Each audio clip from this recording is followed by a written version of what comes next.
हाँ। Hey guys, welcome to back. मैं जितेंद्र मिनाज आपका फिर से स्वागत करता हूँ एक नई वीडियो में। गाइस, अभी सुबह का वक्त हो रहा है, लगभग में 6:30 बज रहे हैं। आज तारीख है 12। गाइस, आज इस 12 तारीख के दिन हम कुछ नया करने की कोशिश करेंगे, क्योंकि एक नया दिन है तो नया शुरुआत भी होना चाहिए। एक चीज़ कहना चाहूँगा कि ना संघर्ष ना मुश्किल तो क्या मज़ा है जीने में। ना संघर्ष ना मुश्किल तो क्या मज़ा है जीने में। आंधी तूफान भी थम जाते हैं जब लक्ष्य बना हो सीने में। गाइस यार, चलता रहूँगा पथ पर, चलने में माहिर बन जाऊँगा। या तो मंजिल मिल जाएगी या मुसाफिर बन जाऊँगा। गाइस यार, आज इसी शो पंक्ति के साथ चलो चलते हैं, और जो कुछ भी होगा वो करेंगे, कुछ नया करने की कोशिश करेंगे। अभी बच्चों का भी टाइम हो रहा है, वो भी स्टडीज़ करवाना है उनके लिए। तो आप भी एंजॉय कीजिए तब तक, और मैं भी एंजॉय करता हूँ। तो गाइस यार, फिलहाल अभी शाम का वक्त हो रहा है, लगभग 6 बज रहे हैं। और आप लोग देख सकते हैं कि आज इस तरह की हालत है अपनी, क्योंकि मैं अभी थोड़ा बाहर गया था। जाने के बाद बढ़िया कटिंग वटिंग करवाई थी दोनों साइड से, और फिलहाल ये दाढ़ी वाड़ी सब रेडी है। तो आज आप लोगों से सुबह से ही बातचीत नहीं हो पाई थी। वो क्या है कि इसलिए कि थोड़ा मैं नाइट में सोया नहीं था काफ़ी देर तक, तो दिन में सो गया। सोता जाता हूँ, आप लोग कहेंगे यार सोते जाता हूँ, आप लोग पर क्या करूँ। फिलहाल के लिए अभी रेडी सब कुछ हुआ हूँ, माइंड फ्रेश हुआ है। ये आपका भाई रखा हुआ है, इस भाई पे अभी सब कुछ नोट डाउन भी करना है। तो साथ ही साथ ये इस तरह का माहौल है कुछ। और अभी आप लोगों को बताऊं कि कुछ इन्फॉर्मेशन भी मैं आप लोगों को देना चाहूँगा। एक टॉपिक लूँगा जिस टॉपिक पर आप लोगों को कुछ इन्फॉर्मेशन देना चाहूँगा। वो टॉपिक मेरा शायद इतिहास से रिलेटेड रहेगा, जिसमें आप लोगों को कुछ ना कुछ नॉलेज मिलेगी।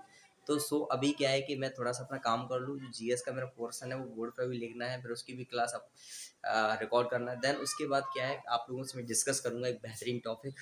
आप देख सकते हैं, एक इतिहास का एक टॉपिक, देश के आज़ाद होने का टॉपिक, देश के स्वतंत्र होने से संबंधित एक टॉपिक, जो देश के लिए गौरवान्वित होने वाली बात है। सो गाइस, सबसे पहले आप टाइम लैप्स के थ्रू मुझे एंजॉय करोगे, जो कि मैं अभी यहाँ बोर्ड से लिखूंगा। देन उसके बाद मिलते हैं फिर कुछ समय बाद।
गाइस यार, अभी क्लास रिकॉर्ड करने से फ्री हुआ हूँ। देन अभी देखता हूँ क्या क्या करना है हमें।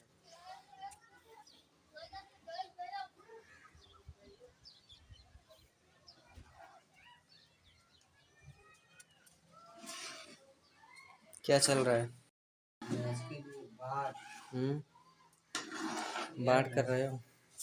चालू हो गया ये? क्या प्रॉब्लम थी इसमें? स्प्रिंग वगैरह कहीं था? बीच बीच में से क्या उधर से? इसमें तेल डाल दो। तेल डाल। चलो कोई नहीं, कनेक्शन सही तो हो गया ना इसका। चलो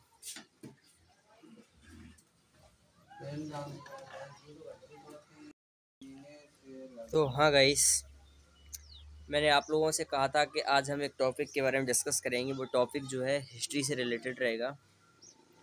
तो हिस्ट्री से रिलेटेड तो रहेगा, बस उस टॉपिक का योगदान कहीं ना कहीं देश की आज़ादी, देश की स्वतंत्रता, देश की निर्भयता से रहेगा। तो सबसे पहले बात कर लेते हैं हम लोग, ये जो देश की आज़ादी के लिए सबसे पहले जो एक मार्ग है, वो एक मुख्य मार्ग था आंदोलन का। तो देश के अंतर्गत अनगिनत आंदोलन स्थगित हुए थे और अनगिनत आंदोलन ही चलाए गए थे। लेकिन आप जानते हैं सन 1915 में गांधी जी अफ्रीका से वापस आ गए थे। जैसे अफ्रीका से वापस आए तो यहाँ इंडिया आने के बाद उन्होंने कई आंदोलनों में भाग लिया और आंदोलनों को उग्र रूप देने का भी कार्य इसलिए किया क्योंकि देश को आज़ाद कराना था। तो कहीं ना कहीं आज़ाद कराने के लिए आंदोलनों का होना उस समय ज़रूरी था, क्योंकि उस समय गांधी जी एक अहिंसावादी व्यक्ति थे। वो लोग नहीं चाहते थे कि हम लाठी डंडों से युद्ध करें, लड़ाई लड़ें।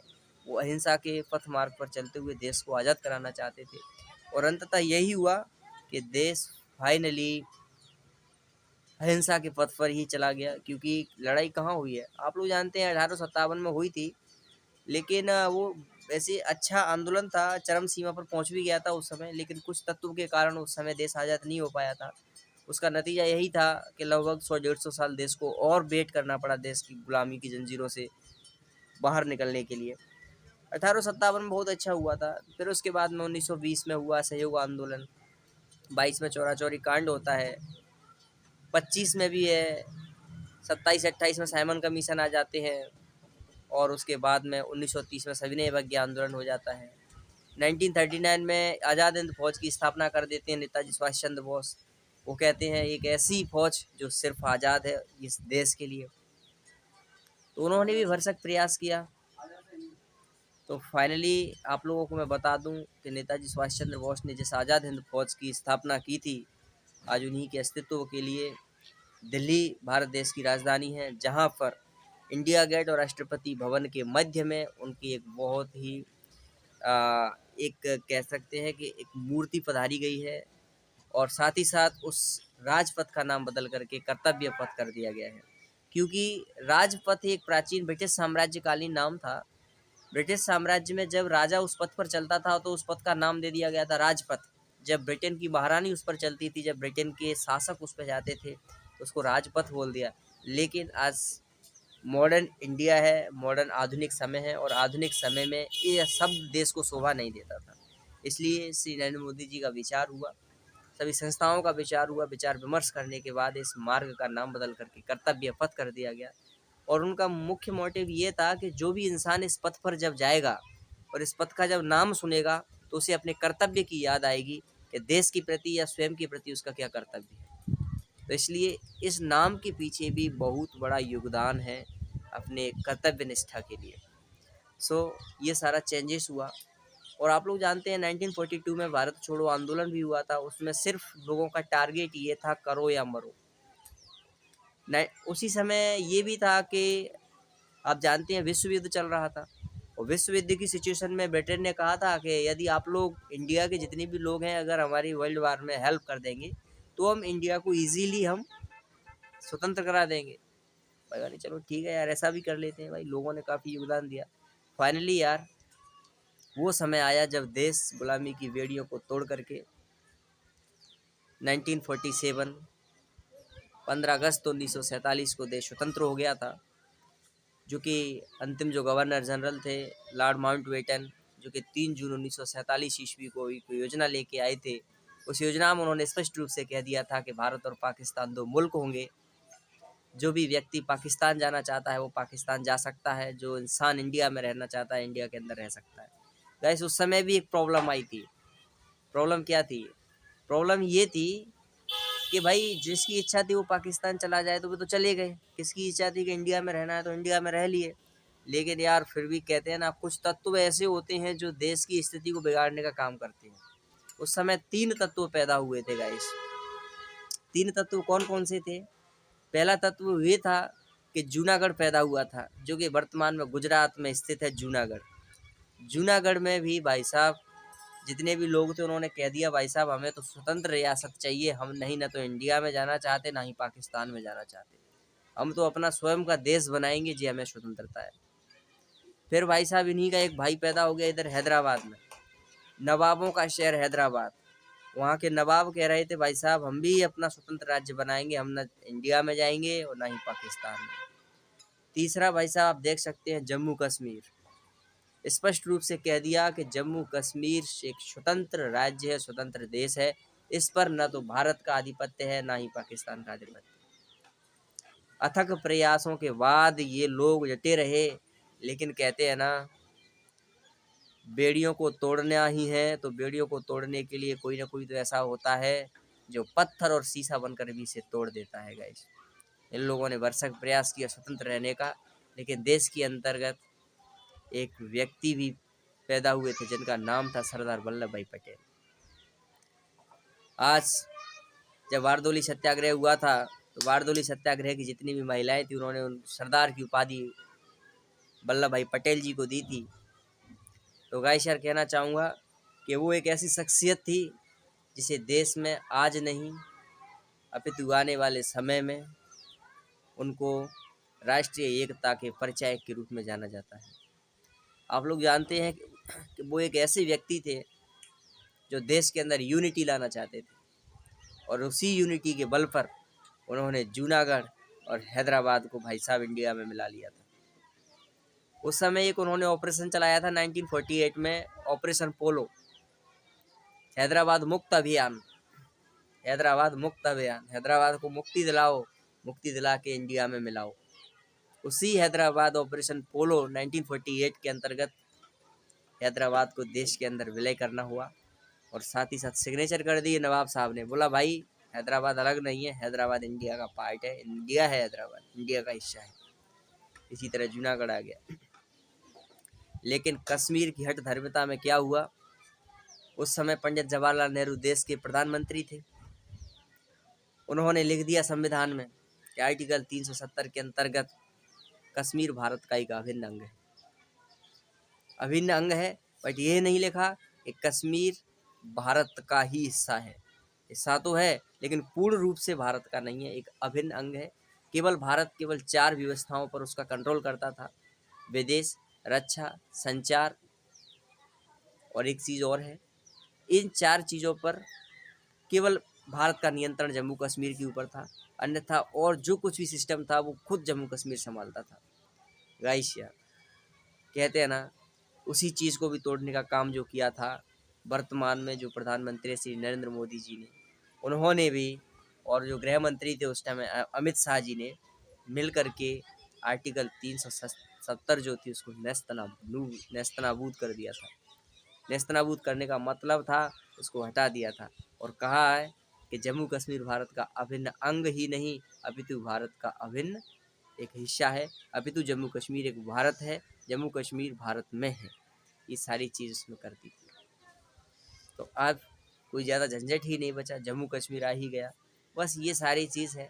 आप लोग जानते हैं कि जो वर्तमान में जो नक्शा है ना जम्मू कश्मीर के ऊपर अगर देखते हैं तो पूरा इस तरह का एक लोकेशन बनता है। इधर LA, इधर पाकिस्तान रेड क्लिफ रेखा आ जाती है, और उधर जो है LAC आ जाती है, लाइन ऑफ जो एक्चुअल कंट्रोल होती है चाइना की ओर से, और ये LOC इधर आ जाती है।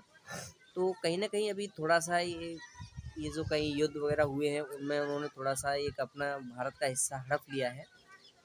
अब आप जानते हैं कि 1999 में कारगिल का युद्ध हुआ था, बहुत ही एक तरह से भयावह युद्ध था, लेकिन उसमें आप जानते हैं 26 जुलाई 1999 को विजय दिवस के रूप में हम मनाते हैं। गाइस यार वो दिन था जिस दिन टाइगर हिल पर योगेंद्र सिंह यादव जो है, उस पल के एक यादगार हैं जो बताते हैं कि उस समय टाइगर हिल पर उन्होंने क्या क्या सिचुएशन देखी, लेकिन अंततः उनका लक्ष्य था देश को आज़ादी दिलाना और देश का उस हिस्से को देश के अंदर मिलाना। अंततः यही हुआ कि कारगिल युद्ध में भारत की विजय हुई। पाकिस्तान को यार देश ने अपने इंडिया ने कब कब हराया, 1965 का वार हुआ था उसमें पाकिस्तान लूज हुआ था, 1971 में हुआ था, उसमें पाकिस्तान चला गया था। 1999 में हुआ था, उसमें पाकिस्तान चला गया था। हाँ, एक बार जरूर एक युद्ध हुआ था 1962 में, इंडिया चाइना वॉर हुआ था। इंडिया चाइना वॉर में क्या हुआ था कि उस समय इंडिया की उतनी इकोनॉमी अच्छी नहीं थी। इंडिया के अंदर जो भी है सारा, जो एक तरह से कह सकते हैं हम, युद्धक जो विमान वाहक होते हैं या युद्ध की जो मुख्य मैनेजमेंट होता है वो ठीक ठाक नहीं था, क्योंकि उस समय आप साफ जानते हो कि 1947 में देश आज़ाद हुआ, 1950 में संविधान पूर्ण रूप से लागू हो गया। तो उस समय क्या था, 10 3 13 और 13 14 15 साल हुआ था देश को आज़ाद होते होते। आप ये समझो, जब कोई बालक 15 साल का हो, अगर उसके सामने एक बड़ा व्यक्ति आकर युद्ध लड़े तो कहाँ थोड़ा सा प्रॉब्लम ही तो रहता है ना। लेकिन उस युद्ध में देश ने, हमारे भारत देश ने काफ़ी सारा संघर्ष किया, लेकिन यह हुआ कि लास्ट में चाइना की विजय हुई, इंडिया हार गया था। लेकिन अब वो इंडिया 1962 का इंडिया नहीं है। अब इंडिया जो है 2022 का इंडिया है। इसलिए अब इंडिया के अंदर ये नहीं है कि किसी चीज़ की कमी हो, इंडिया के अंदर हर चीज़ पॉसिबल है। चाहे आप नेवी के अंदर डिफेंस सिस्टम ले लो, चाहे एयरफोर्स के अंदर डिफेंस सिस्टम ले लो, चाहे आर्मी के अंदर डिफेंस सिस्टम ले लो। अब सारा डिफेंस सिस्टम बहुत ही मजबूत है गाइस। तो आज का लेक्चर मेरा इतना ही, क्योंकि वीडियो लंबी हो रही है। फिर मैं कल दूंगा आप लोगों के लिए एक नया लेक्चर।